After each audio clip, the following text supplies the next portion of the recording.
Welcome to the 700 Club. A disgrace, shameful, appalling.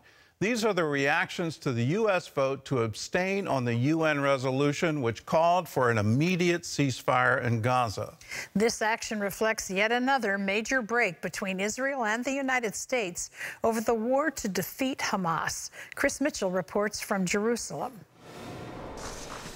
The draft resolution has been adopted. The non-binding resolution passed unanimously with the U.S. abstaining. It was the first UN Security Council ceasefire demand to pass since the beginning of the war. The resolution read in part, an immediate ceasefire for the month of Ramadan, respected by all parties, leading to a lasting, sustainable ceasefire. Separately, it also called for an immediate and unconditional release of all the hostages. The resolution did not condemn Hamas or mention the atrocities of October 7th. Despite the abstention, the White House said it reflected no change in its policy. It's very consistent with everything that we've been saying we want to get done here. And we get to decide what our policy is. The Prime Minister's office seems to be indicating through public statements that we somehow changed here. We haven't. But after the vote, Israeli Prime Minister Benjamin Netanyahu canceled the visit by his national security officials to discuss Israel's planned incursion into Rafah. He wrote the U.S. backed down from its stance of linking a ceasefire to the return of the hostages. He added, it gives Hamas hope that international pressure will allow them to get a ceasefire without releasing our hostages. In a statement after the vote, Hamas praised the resolution. Others, like former U.S. Ambassador to Israel David Friedman, wrote on X, just a naked demand for Israel to hand Hamas an ill-deserved victory. Hamas is celebrating the result. That tells you all you need to know. Former President Donald Trump told an Israeli newspaper that Israel has to finish its war on Hamas. We've got to get to peace. You can't have this going on. And I will say Israel has to be very careful. Because you are losing a lot of the world, you are losing a lot of support.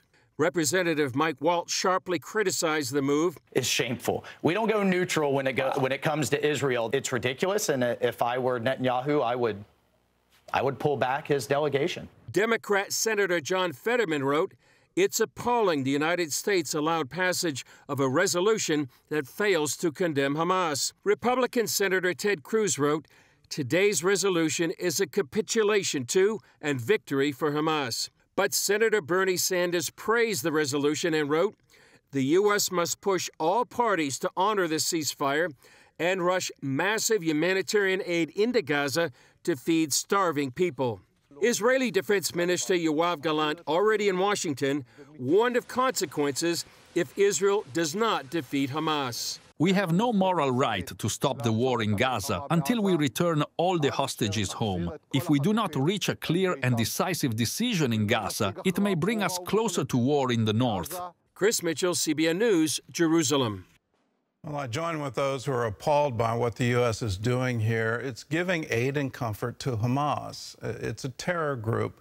What they did on October 7th is absolutely inexcusable. And they have vowed to repeat it again and again and again until Israel is wiped off the map. Israel has to defend itself. Hamas has to end. We can't end this and have Hamas still in control of Gaza. That's an end game that the entire world should get behind, because the next target for Hamas is not Israel, it's us. They're an arm of the Muslim Brotherhood. They have vowed to do this to the entire world. They had control of Egypt for a brief period of time, but there's a reason the Muslims in Egypt declared them illegal. There's a reason they've been in jail there, because they incite violence wherever they go. And we're seeing this again and again. When are we going to wake up to the reality of what Hamas is and how they cannot be in power any longer? All the international pressure should be put on Hamas. Release the hostages, unconditionally surrender, release Gaza from your cruel grip.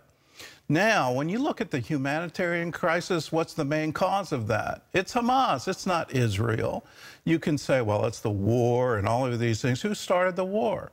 Before the war, there was a survey of the people of Gaza. 68% of them said they had food insecurity, which means they were going hungry. There was no IDF anywhere near them. They had complete control of Gaza. They were getting massive international aid, hundreds of millions of dollars, and they couldn't feed their own people. Why? Because they were putting all the money into these tunnels and into rockets and into planning attacks against Israel. We can't trust them now to give humanitarian aid to starving people. It's going to Gaza, but it's not reaching the people. Why? Because of Hamas. So in any ceasefire, do you think that that's going to change if Hamas is still in control? The answer quite clearly is no. Hamas is not the only terror group that uses human shields. Hezbollah is using similar tactics in its attacks on northern Israel. John Jessup has more on that story from our CBN News Bureau in Washington. John? Thanks, Gordon. Evidence shows hidden weapons in densely populated areas, hoping Israel would hit those locations. In this CBN News exclusive report, George Thomas shows us how the terrorist group uses Christian farms in southern Lebanon to target Israel. 3 kilometers from here, you can see my village there. You can see my olive orchards, my pine trees, and my pecan trees. They get shelled every day since the beginning of war. Joseph, a Christian farmer here, and 12 of his workers recently came very close to losing their lives. I saw death in my eyes. We're concealing his identity because he lives among Hezbollah supporters. The farm sits near the South Lebanon border, close to the Israeli town of Metula. Since the Hamas October 7th attack, his village and adjacent farm have come under constant Israeli shelling. March 13th, they were on the farm when Israel struck. 2 minutes after reaching the farm, they hit us with a 120mm mortar. I got hit by shrapnel on my arm, and when the second mortar was coming, I told the guys to hit the ground and stay flat. It landed 30 meters away from us. Here is why Israel often targets his and other nearby farms. CBN News has obtained exclusive pictures and videos showing how Hezbollah today here in the southern part of Lebanon is using farms owned by Christians in order to launch their missile attacks against Israel. Joseph took these images a few days after that strike, showing multiple Hezbollah missile systems in the middle of his olive grove.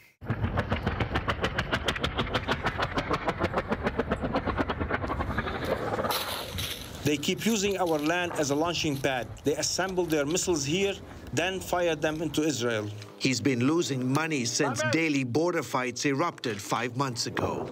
We don't want our land to be a staging ground for war between these two parties. We take no part in this. What's happening in Gaza is not our war. Joseph says he's repeatedly asked the Lebanese army to intervene, hoping to stop Hezbollah fighters from using his farm, but to no avail. South Lebanon is under Hezbollah control, and Joseph says Lebanese authorities have little sway over the terrorist group. We have become accustomed to these strikes happening to us because we live close to the Israeli borders. Sadly, we have no say in peace or war. We Christians always pay the price. Since war began in Gaza, Hezbollah has fired more than 3,000 rockets at Israeli civilian and military targets, forcing the evacuation of more than 150,000 civilians on both sides of the Israel-Lebanon border. The more the war goes on, the more I lose money. Israel and the Lebanese government came to an agreement recently that would allow Christian farmers to work on their properties during certain times of the week. Joseph says he's not taking any chances. After cheating death once, I don't dare to go to my farm again. George Thomas, CBN News, South Lebanon.